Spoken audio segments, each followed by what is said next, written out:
The Good Bargain by the Brothers Grimm. There was once a peasant who had driven his cow to the fair and sold her for 7 thalers.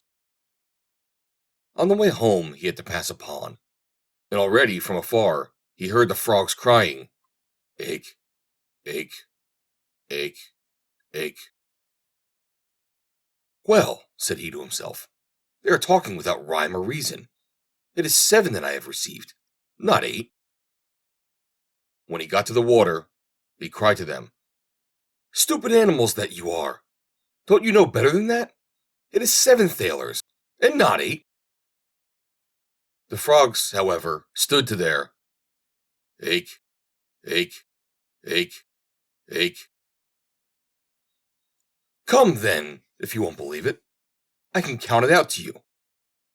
And he took out his money out of his pocket and counted out the 7 thalers, always reckoning 24 groschen to a thaler. The frogs, however, paid no attention to his reckoning, but still cried, "Ache, ache, ache, ache."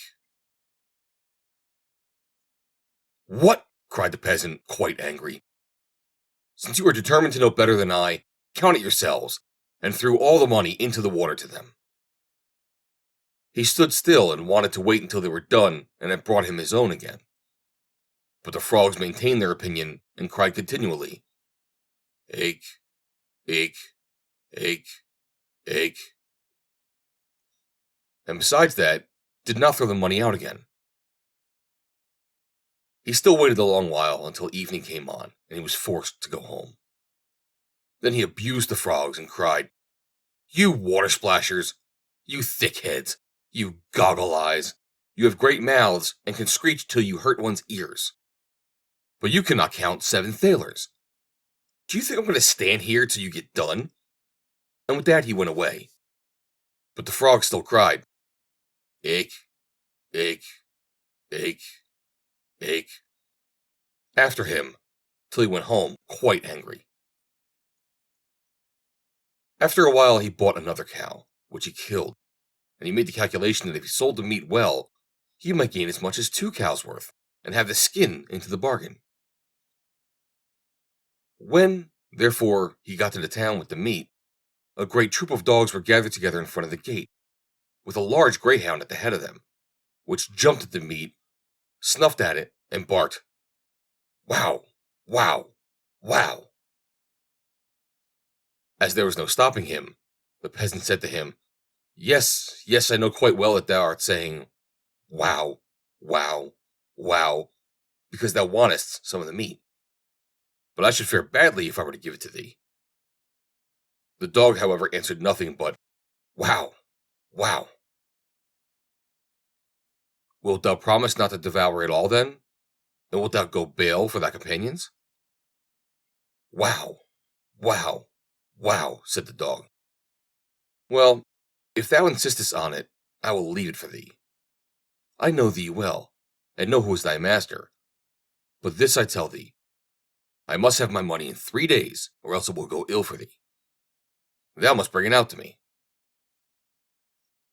Thereupon he unloaded the meat and turned back again. The dogs fell upon it and loudly barked, "Wow, wow." The countryman, who heard them from afar, said to himself, "Hark, now they all want some. But the big one is responsible to me for it." When 3 days had passed, the countryman thought, "Tonight my money will be in my pocket," and was quite delighted. But no one would come and pay it. "There's no trusting anyone now," said he, and at last he lost his patience, and went into the town to the butcher and demanded his money. The butcher thought it was a joke, but the peasant said, "Jesting apart, I will have my money. Did not the great dog bring you the whole of the slaughtered cow 3 days ago?" Then the butcher grew angry, snatched a broomstick, and drove him out. "Wait a while," said the peasant, "there is still some justice in the world," and went to the royal palace and begged for an audience. He was led before the king, who sat there with his daughter, and asked him what injury he had suffered. "Alas," said he, "the frogs and the dogs have taken from me what is mine, and the butcher has paid me for it with the stick." And he related at full length all that had happened. Thereupon the king's daughter began to laugh heartily, and the king said to him, "I cannot give you justice in this, but you shall have my daughter to wife for it. In her whole life she has never yet laughed as she has done at thee, and I have promised her to him who can make her laugh. Thou mayest thank God for thy good fortune." "Oh," answered the peasant, "I will not have her. I have a wife already, and she is one too many for me. When I go home, it is just as bad as if I had a wife standing in every corner." Then the king grew angry and said, "Thou art a boor." "Ah, Lord King," replied the peasant, "what can you expect from an ox but beef?" "Stop," answered the king. "Thou shalt have another reward. Be off now, but come back in 3 days, and then thou shalt have 500 counted out in full." When the peasant went out by the gate, the sentry said, "Thou hast made the king's daughter laugh, so thou wouldst certainly receive something good." "Yes, that is what I think," answered the peasant. 500 are to be counted out to me." "Hark thee," said the soldier, "give me some of it. What canst thou do with all that money?" "As it is thou," said the peasant, "thou shalt have 200. Present thyself in 3 days' time before the king, and let it be paid to thee." A Jew, who was standing by and had heard the conversation, ran after the peasant, held him by the coat, and said, "Oh wonder! What a luck child thou art! I will change it for thee. I will change it for thee into small coins. What dost thou want with the great thalers?" "Jew," said the countryman, 300 canst thou still have. Give it to me at once in coin in 3 days from now. Thou wilt be paid for it by the king." The Jew was delighted with the profit, and brought the sum in bad groschen, 3 of which were worth 2 good ones. After 3 days had passed, according to the king's command, the peasant went before the king. "Pull his coat off," said the latter, "and he shall have his 500. "Ah," said the peasant, "they no longer belong to me. I presented 200 of them to the sentinel, and 300 the Jew has changed for me. So by right, nothing at all belongs to me." In the meantime, the soldier and the Jew entered and claimed what they had gained from the peasant, and they received the blows strictly counted out. The soldier bore it patiently, and knew already how it tasted. But the Jew said sorrowfully, "Alas, alas, are these the heavy thalers?" The king could not help laughing at the peasant, and all his anger was gone. He said, "As thou hast already lost thy reward before it fell to thy lot, I will give thee something in the place of it. Go into my treasure chamber, and get some money for thyself, as much as thou wilt." The peasant did not need to be told twice, and stuffed into his big pockets whatsoever would go in. Afterwards he went to an inn and counted out his money.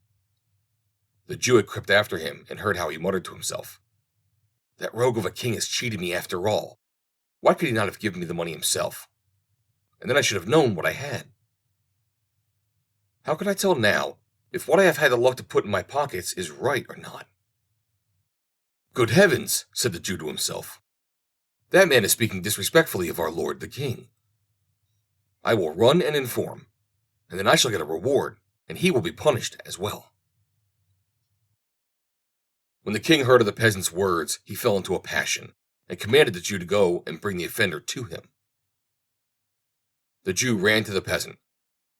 "You are to go at once to the Lord King in the very clothes you have on." "I know what's right better than that," answered the peasant. "I shall have a new coat made first. Dost thou think that a man with so much money in his pocket is to go there in this ragged old coat?" The Jew, as he saw the peasant would not stir without another coat, and as he feared that if the king's anger cooled, he himself would lose his reward, and the peasant his punishment, said, "I will out of pure friendship lend thee a coat for a short time. What will people not do for love?" The peasant was contented with this, put the Jew's coat on, and went off with him. The king reproached the countryman because of the evil speaking of which the Jew had informed him. "Ah," said the peasant, What a Jew says is always false. No true word ever comes out of his mouth. That rascal there is capable of maintaining that I have his coat on." "What is that?" shrieked the Jew. "Is the coat not mine? Have I not lent it to thee out of pure friendship, in order that thou might appear before the Lord King?" When the king heard that, he said, "The Jew has assuredly deceived one or the other of us, either myself or the peasant." And again he ordered something to be counted out to him in hard thalers. The peasant, however, went home in the good coat, with the good money in his pocket, and said to himself, "This time I have it." The end. Recorded by Joe DeNoia, Somerset, New Jersey, April 4th, 2020.